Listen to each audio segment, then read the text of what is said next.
right then. Hello, everybody. Welcome to Tom's Guitar Show. I'm Tom. They call me Guitar Tom because I'm often seen with a guitar, and they used to call me on the phone.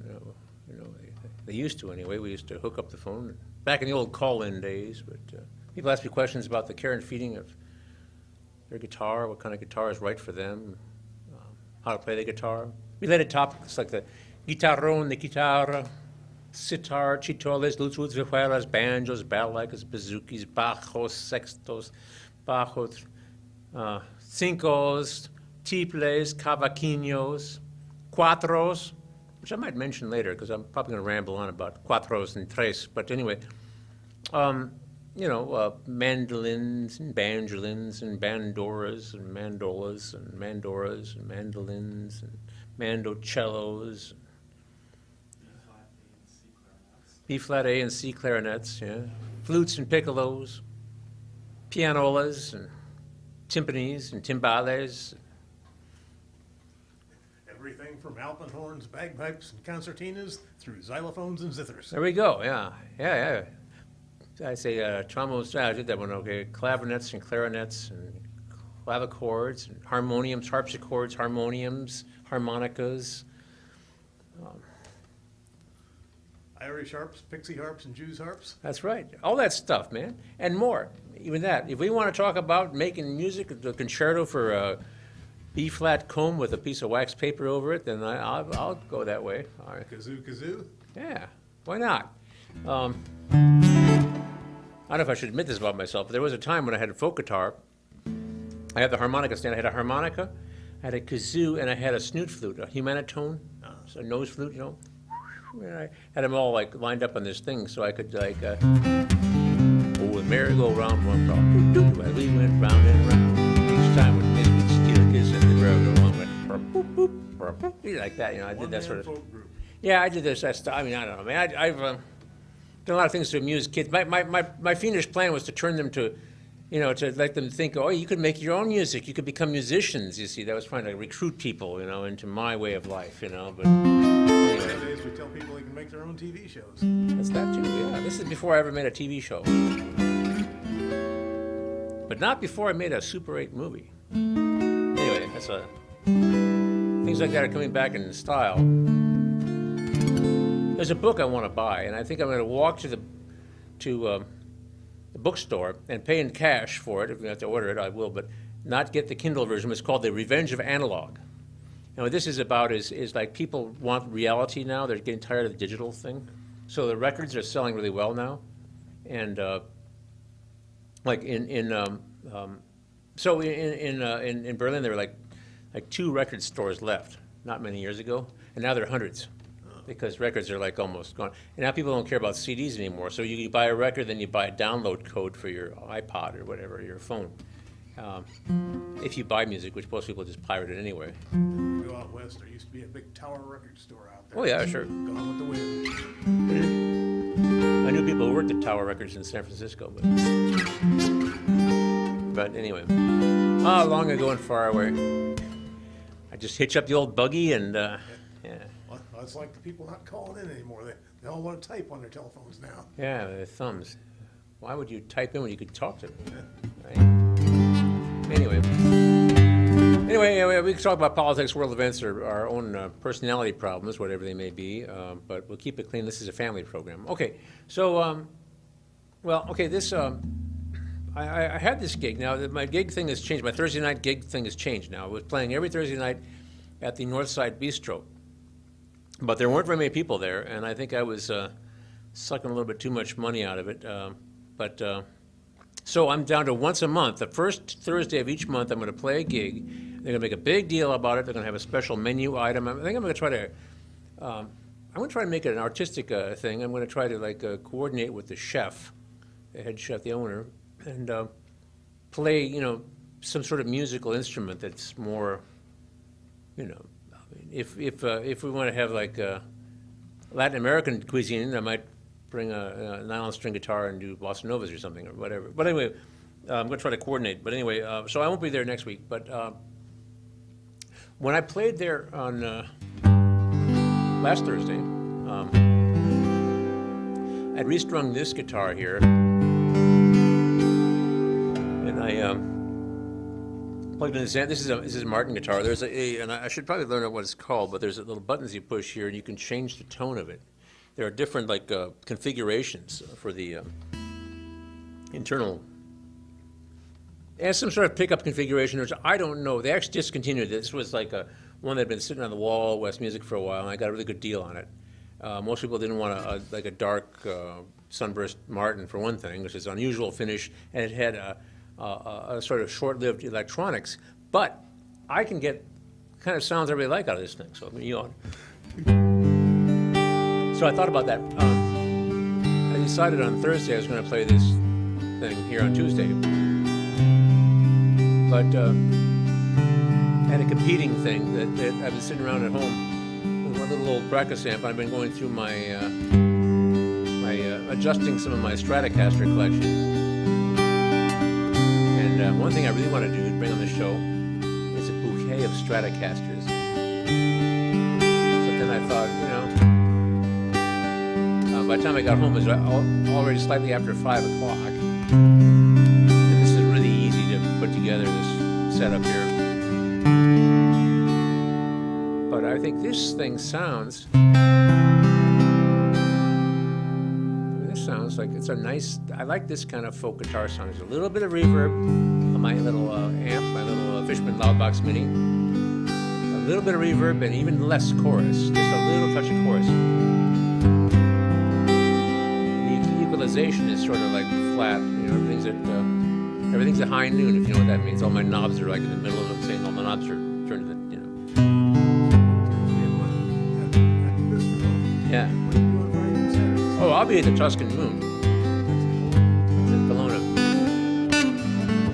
Kelowna, right? Beautiful downtown Kelowna. The Tuscan Moon. Kelowna is about 20 miles south of Iowa City. Very easy to find. One can, of course, go down Highway 1, past the Menards over there, on the west side of Iowa City, and you can get there that way. And see a sign that says Kelowna.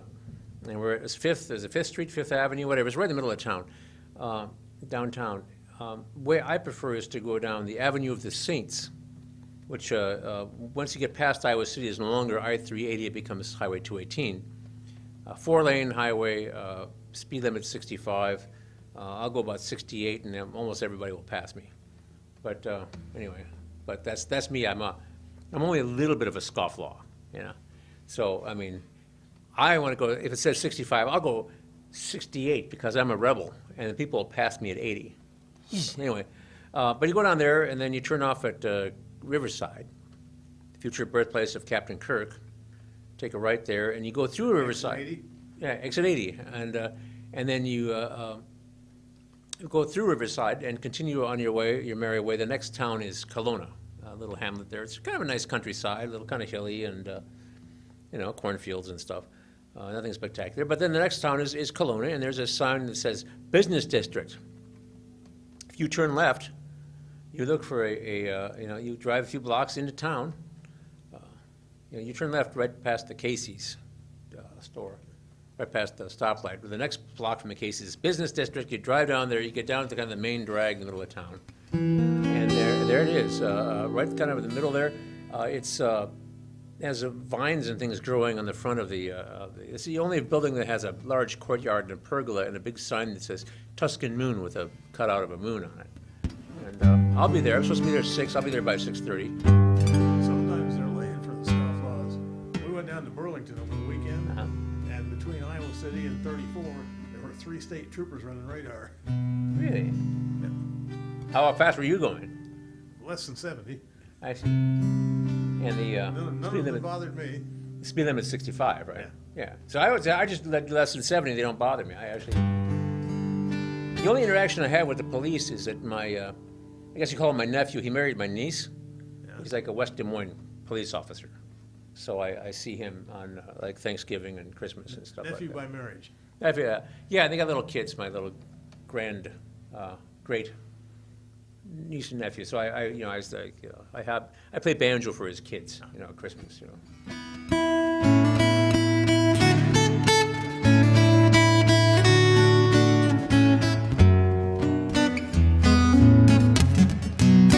I'm sorry. He sees you when you're sleeping. He knows when you're awake. Sounds like a creepy old man, doesn't he? Either that or he works for the NSA. Yeah. But yeah, anyway. So Those aren't mutually exclusive. that's right. It could be a combination of the two. Remember J. Edgar Hoover, That's right. who wrote both the cop and the pervert. That's right. He was. Well, no, but it's a family show. We want to go out and do great detail. But I will say that I actually made Aaron, who's works up front there at the TV station. I actually got her to laugh quite a bit because somebody was mentioning cultural appropriation, and I'm not a fan of this notion of cultural appropriation because that means, for one thing, if you look at a symphony orchestra nowadays, a lot of the musicians are East Asian, Chinese or whatever, and so if you say, well, you have to play music from your own culture, you say, well, that means they can't be allowed to play in the symphony. I say, well, okay. So what I feel about cultural appropriation is when you go to Hy-Vee and you go back to where the cottage cheese and the yogurt actually yogurt's on the other side, but it's the sour cream and the cottage cheese section and the dips, the sour cream dips. It's called culture. So I say that and I tried this out on a cashier. He was not amused at Hy-Vee. So if somebody shoplifts some yogurt or something, is that cultural appropriation? And I think it must be. yeah, that's what I thought. Appropriating some. Anyway. Speaking of somebody who's on the low rent end of the artistic spectrum, you say I can't play the banjo because I don't have like a hillbilly background. I'm Northern, German Irish. My ancestors, in the old days were north of the Mason-Dixon line.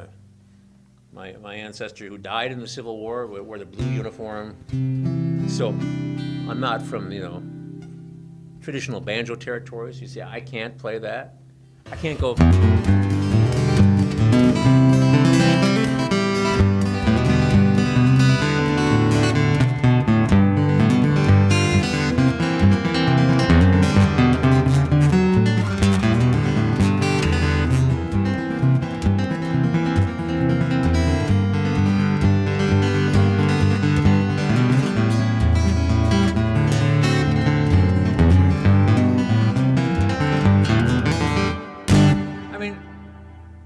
I'm from. Steve Martin's a Californian.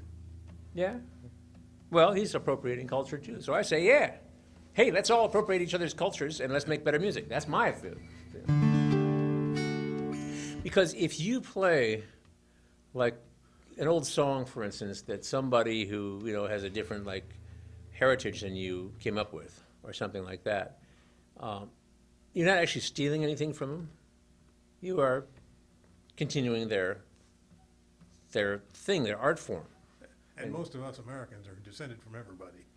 That's right. I actually don't have a country I could go back to. I'm a mixed up. I think German, Irish, Welsh, French, English.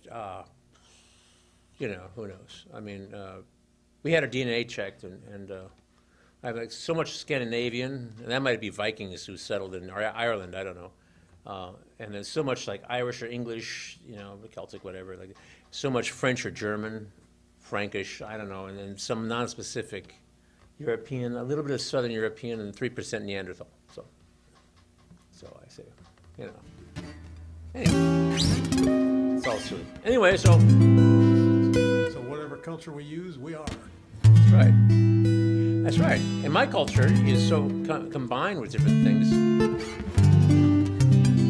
I find these things, I'm aware because I know people from other countries wouldn't say, we use Yiddish words frequently, here in the U.S. we use a lot, and maybe in England they don't. Other English-speaking countries, you call it schmutz, I gotta whip up the schmutz. Things like there are a lot of Yiddish words we use because there's so many. Schmaltz, yeah. And some we can't say on a family show. Yeah, some of those too, yeah. And I was just looking at some. I was on YouTube again, like I do maybe too much, and I was looking at Mel Brooks' funniest scenes or something. He had an amalgam of some of his movies, and of course he had. One character he often played was like the old Jewish guy, Yeah, 2,000-year-old man. Yeah, but I mean, even like in in Blazing Saddles, of course, he played the governor, but he also played this Indian who, and of course he was speaking Yiddish, and so forth. And then of course in Spaceballs, he played yogurt. Yogurt, I hate yogurt, even with strawberries. And of course, he played this, he had a strong Yiddish accent. And he used the Schwartz. And the Schwartz, yeah. And anyway, so I mean, he's always got this sort of so I was thinking that, because we have a lot of different cultures in this country, and of course in show business there are a lot of people, Jewish people, throughout the 20th century who, I mean, I've heard some people talking about some sort of prejudice or something. They wouldn't let people, movie people, they said, and these guys who were commenting didn't know what that meant, but in the earlier 20th century, movie people meant Jewish people, because he didn't want to say it out, so he called it movie people, because there were so many Jewish people in movies. Well, supposedly the actors in California called them New York actors, I see. which meant Jewish. Yeah. Oh well.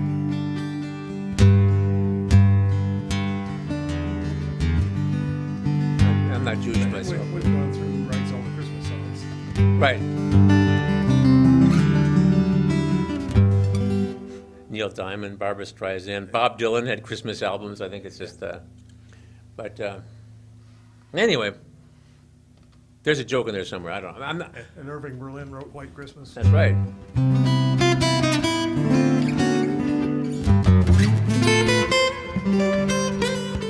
can't remember what his real name is. It's not Irving Berlin. No.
We'll have to look all those up again for our big Gaelic Christmas show.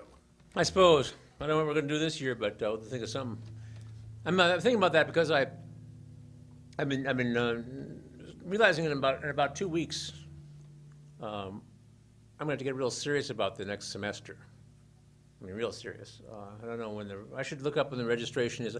I'm thinking about actually going south for that eclipse 2 weeks from yesterday. And, the total eclipse. And then if you go down to like Columbia, Missouri or someplace down there, I have it on good authority of a guy that I know who's going down there. He said you can't book even a flea bag motel room in Columbia, Missouri now because it's a destination for the eclipse. the eclipse. Yeah, so For the total eclipse. Yeah, I suppose we'll see something here, but it won't be total. yeah. Well, I might as well. You don't have a chance to do this very often, so. I thought about actually getting the glasses and everything, and going. Just go down some little town somewhere, a park somewhere. Just park and watch it. The news on TV. You got to be careful with those, or people selling things that are sun observation glasses that aren't. Right. Yeah, I heard that on the radio. I'd get the straight skinny on that, but I think I would. Actually, I know a guy who bought 5 pairs. He's going to go down there, but his wife won't go with him, so he's only going to use one. So I'm going to see if I can get one from him. Maybe I see my son wants to go. What he's doing, but I thought about driving down there anyway. But and just go down there and sit there and let it happen. Sit at a picnic table or bring a lawn chair or something like that, and somewhere, and then Probably better take a lawn chair. I'll bet the picnic tables are all occupied. probably I don't know where I'd be, but someplace very obscure, and then just turn around, come back, and teach my Well, I lessons. must have a park or something where you can. Well, I mean, it's going to go all the way across the world Yeah. in this narrow band. There must be something, someplace I can go where I won't be. Or I could go to Columbia, Missouri, if I can find a parking place there. I'm sure. No, who knows? But anyway, so as I'm saying, I'm going to start this semester, and I'm also starting at Cornell College this fall. I have no idea. I haven't heard from anybody. I'm teaching a techniques class, which is what they do for teachers. So you learn, you learn a bunch of if you're going to be a teacher, you're studying to become a teacher, you learn a bunch of different instruments. So you at least have some. So when I was a kid, I was a string bass player, and all my school teachers had about 2 weeks of string bass in college many years earlier. And there are things peculiar to bass. It's in fourths. Anyway. When I was a kid, I was an accordion player, and none of my teachers knew anything about that. Yeah, well. They had to learn, though. They had to open an accordion section in the grade school band because the accordion salesman had been through and got so many. Oh, yeah, sure. That's right. Well, back in the old days, we need trumpet players and clarinet players, and our parents said, we're already paying for an accordion. Yeah. Feeling your own joke. I mean, What's the difference between an accordion player and a terrorist? what? A terrorist has followers. Yeah. There was that movie Hot Shots. It was Top Gun. Secondary target. Yeah, mime school and an accordion factory. Yeah, that's it.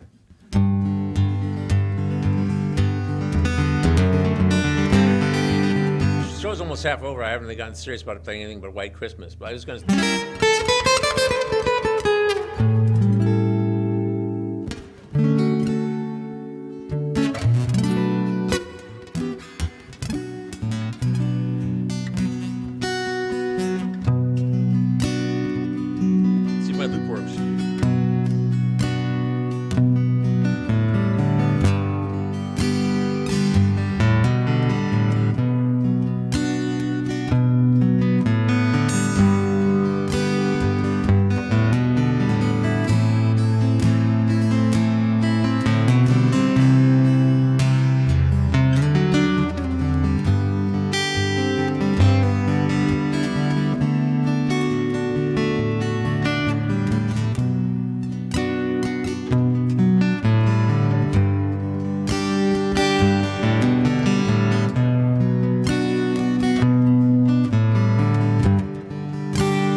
about this guitar, it's like it's a dreadnought. It's just a little bit kind of, but the waist doesn't go in enough. It's kind of hard to hold, the dreadnought. And I'm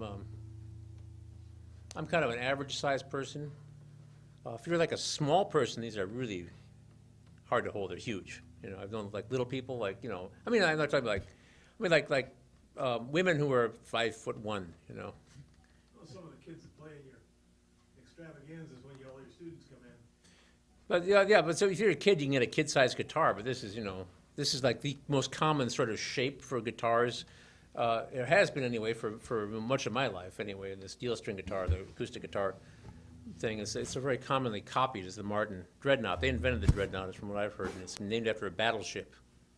The Dreadnought, do not dread. It's made out of iron, because it was an iron ship that had a turret that would move, so you could put like big cannons on it, and you could load quickly, and instead of having... It dreads nothing. What? It dreads nothing. That's right, dreadnought, not. Not is nothing, yeah. So yeah, the big battleship that made out of iron, so you would just like blast these little wooden ships with the cannons you roll out, and they sort of pow, pow, But that was kind of the one that changed battleship design, was the Dreadnought. Was the name of a ship, and it became the Dreadnought class, and then, so this is like in the 1890s or something or before, and then so Martin was trying to come up with a guitar that could keep up with the band, before they had pickups and amplifiers. So they came up with this big battleship for guitar, and that's been copied. And I find it a little bit awkward to hold on to compared to other ones. Even some like big jumbo bodies are more curvaceous, and you can sort of get your arm around them easier. And this one's sort of like a big, pretty square. But this is a really nice. Martin said they made the Dreadnoughts. I guess I have another Dreadnought. I have a Guild, 1976 vintage one. I was thinking about selling it, but then I had a guy come for lessons with a flat pick, play with a pick, and so that was just the one I grabbed off the wall, and started playing. And when I started like, pick up my finger, but anyway, once I started using the pick, I said, "Wow, this sounds great. It wants to be picked." You see some mariachi bands have a guitar that looks even bigger than that, and they're big and round on the back. Yeah, it's a guitarrón. It's a bass guitar. It's their bass guitar.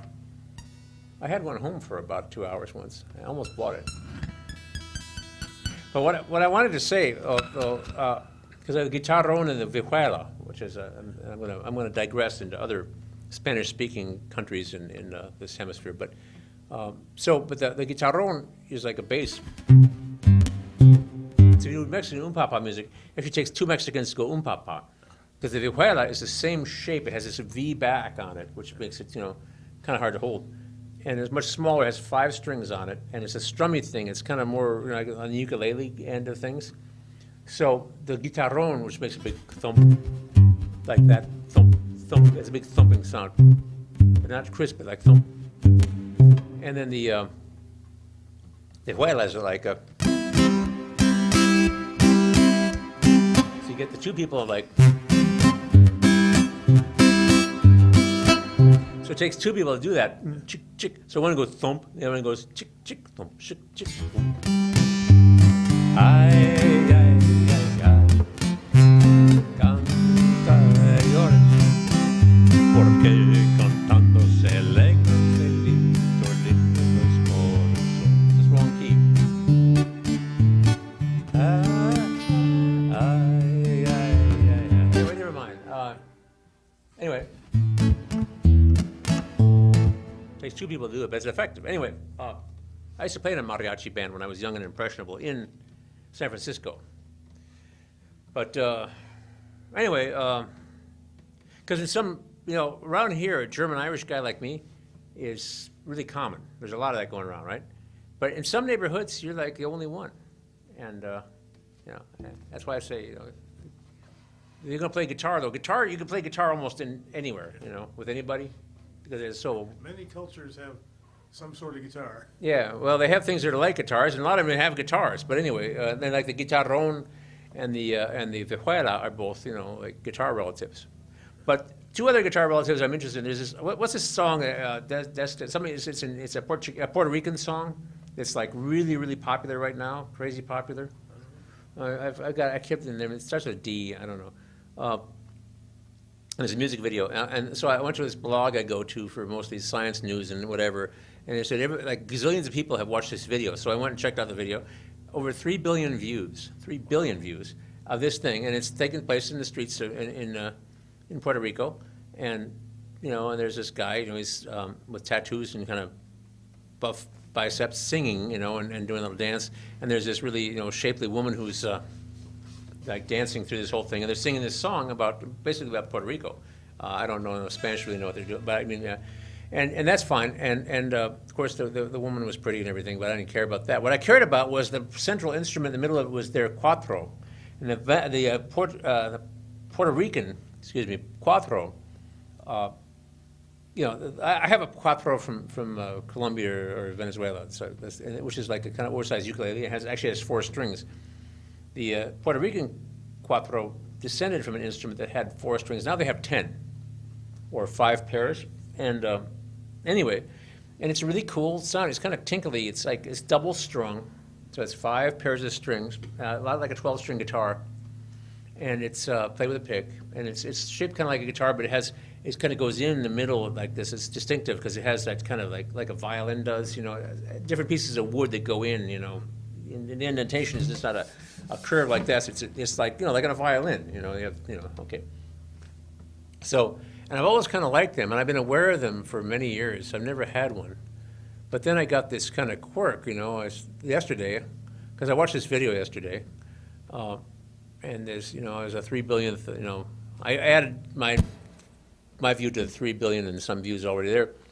But I could hear this thing, and then occasionally you would see somebody playing one in some of these scenes they had in this music video. And I thought, oh, yeah, because, how many guitar players does it take to screw in a light bulb? 100. 101. All right, 101. Yeah. 1 to screw it in, and 100 more to stand around saying, I can do that. Exactly.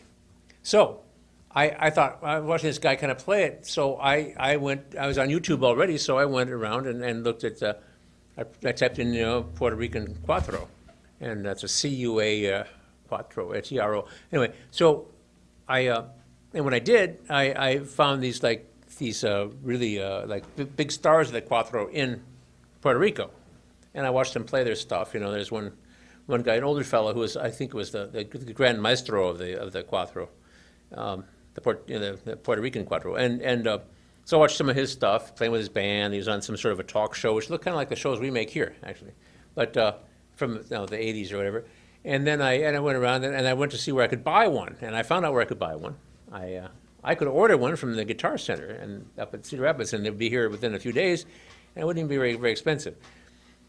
So that was yesterday, and I talked myself out of it because I have enough stuff already, and I may someday own one, but I'll be cool about it. And then. But then, when I was looking at something else that's completely different today, politics, world events, or personality problems, they had little ads from the Guitar Center, and they had a tres. Now, tres is a Cuban.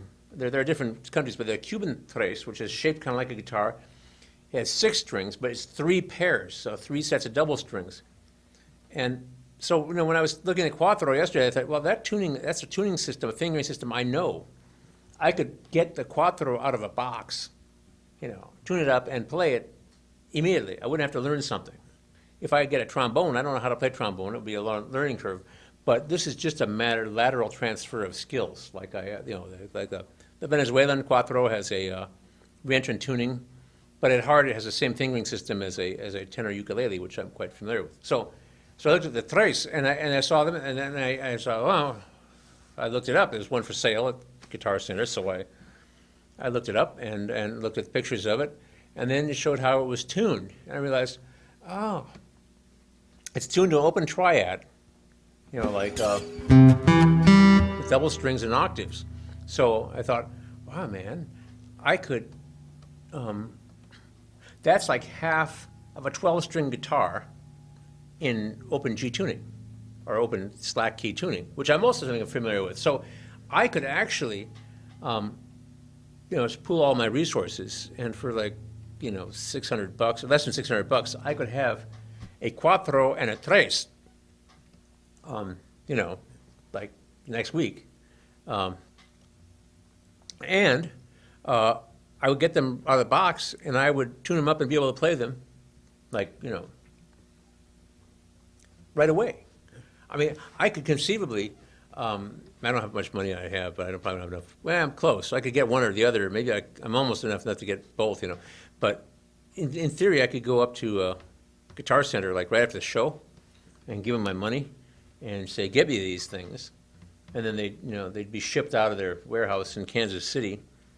And, I'd be, next week, at this time, I could be playing them on the show, you see, because I wouldn't have to learn something. You see, so this is the sort of thing like, because once you know a few different fingering systems, so, okay, the open G, the open triad thing, that's like banjo, 5-string banjo or slack key guitar, like the way I tune 12 strings sometimes. The quattro is like a guitar in a different, position, a different, like, key. So, anyway, I just thought I'd share that. I watched a guy playing Tico Tico, which they pronounce Chico Chico in Brazil, where it's from. The ba-da-da-da-da-da, ba-da-da-da-da-da-da. That, anyway, on the tres. Some Cuban guy. For appropriating culture. Yeah. One of these weeks, come in at Stetson. Hopefully we'll be back in the saddle again and close with Happy Trails. Bye.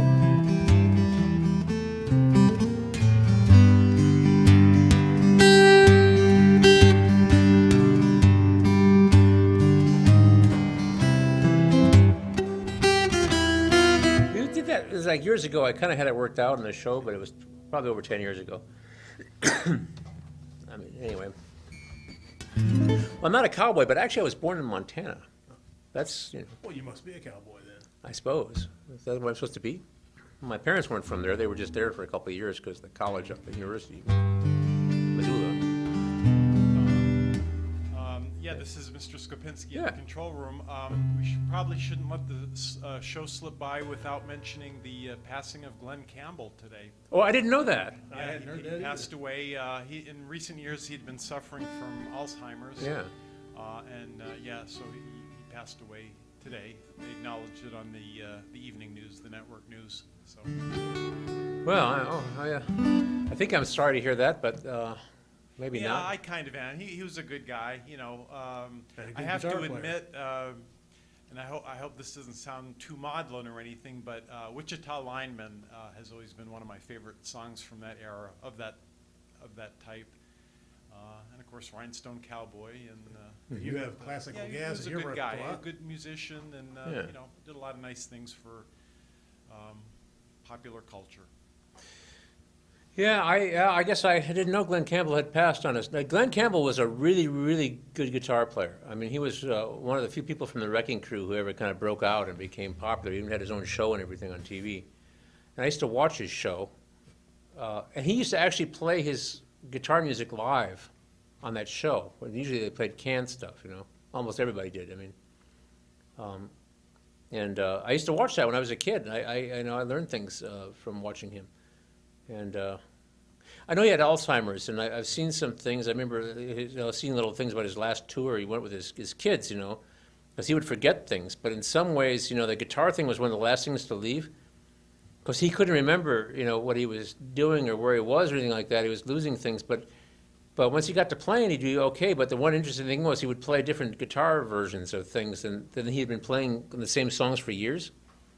Because he would make up his own versions. I do that too. I mean, I do that kind of thing when I forget what I'm doing, and then I still can play. I come up with a different voicing, but that's like his standard operating procedure. And his daughter would be right next to him, and his son would be right by him, and they'd. And then I saw some things about him in the nursing home, and he was wandering around with his guitar, his Ovation guitar. He always played. He had to deal with Ovation, and he was like practicing and playing stuff, but he could no longer really speak to anybody. So that's interesting, but my mother went, that way too, Alzheimer's, and it's a very interesting kind of feeling though, because you want them to be like they were, and the what they become is not, like they've left a long time ago, and their actual death is a formality. And it's a sad thing, but it's not the same as somebody who had their faculties, you know. I've certainly known, I've had people die, you know, in my life, and I have never, and that was sort of somebody checking out slowly, a little bit at a time over a number of years. And that's what happened to Glenn Campbell, but yeah. That show started out as a summer replacement for the Smothers Brothers. Yeah. He was a guitar player on the Smothers Brothers show, and Uh-huh. Tommy hired him to be the summer replacement. And that is less controversial, but he was really, really good. I mean, he was a really excellent guitar player. And there were certain people kind of come at, because he's from Arkansas. So you had Chet Atkins, who came out of North Carolina, I guess, and Jerry Reed, who was in those, Smoking the Bandit. Yeah, he was a truck driver in Smoking the Bandit. But he was an excellent guitar player, too. Really, really, really good guitar player. Chet Atkins had really high respect for his abilities. And these are like country boy type guitar players who. I saw Chet Atkins, he gave autographs, so was put down CGP, Certified Guitar Player. That's right. Yeah, yeah. I don't know if I got my certification yet, but I try every day. The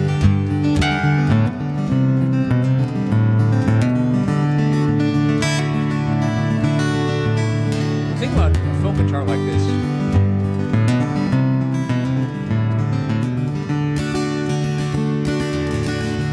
Lends itself to sort of a folk kind of country picking.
Well, there you go. Here's an Irish song, country music, not this country. And, but I'm playing on a very American guitar. Martin is very American. This is a very American, revolutionary American guitar. The story of Chris Martin, Johann Christian Martin, the first, was that he, if you ever talk to a factory rep from Martin, they'll mention this to you, of course. Even if you try to shut him up, they'll tell you. But anyway, so he's a German dude, and he was, they wouldn't let him in the guild to build violins. So he decided to chuck it all, nuts to this, he said, and he came over here and set up in the violin making business. But this time the guitar thing was exploding. There was a whole movement, this guitar was, there weren't a whole lot of guitars around, you know, in the 1830s, 1840s, but then this song, the Spanish Fandango, came out, and then there's this guitar craze hit. And this is before they manufactured pianos in factories, so it became this big thing. So this became guitar territory, so he started building guitars, and he started copying. There was this woman who was like a big star guitar player from Spain, and she had this fan bracing that they were doing in the Spanish guitars she played. She's from Spain, but she was like the darling of all these concert halls across America, hungry for culture. And anyway, so he copied that style, but you know, his guitars, the Martin guitars, were born in the 1830s, and they have been like you know, there are other companies, but they're like a super like significant company ever since. So I'm appropriating an Irish song, playing on this Martin folk guitar, and when I go like a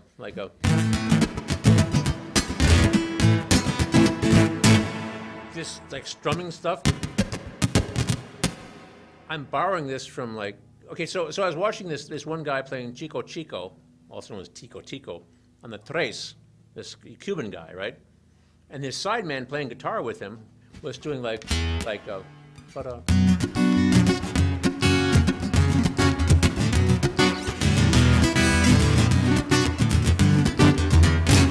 well, not even that much. So, okay, now I'm getting carried away. I'm doing flamenco stuff, which is from Spain, the Romani, the Gypsies, you know. And so when I play this rhythm guitar stuff,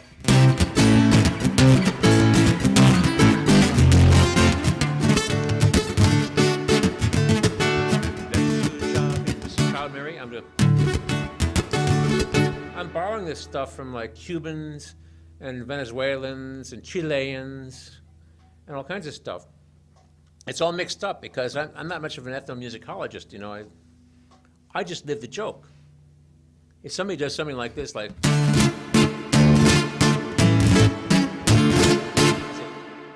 I can do that, you know, and then.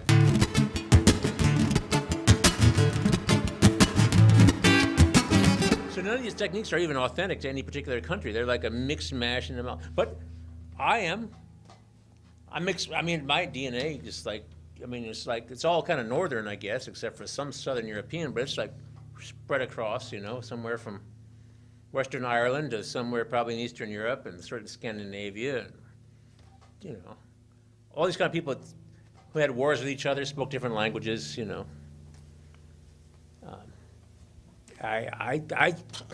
There's no country I can go back to.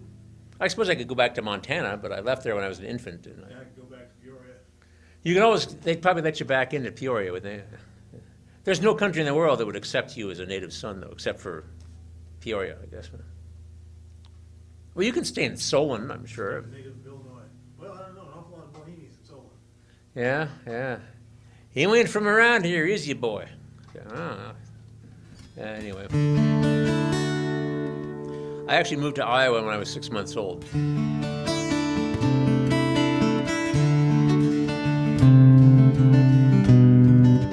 What if I can play this?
kind of you.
Some people may think I'm just sort of phoning in this show, but I don't actually know that song yet, but I had a guy, a student I had, a fellow with gray hair and everything, who remembered that song when it was, new. So he wanted me to help him with the guitar part, So my thing is try to put the guitar part and the melody together.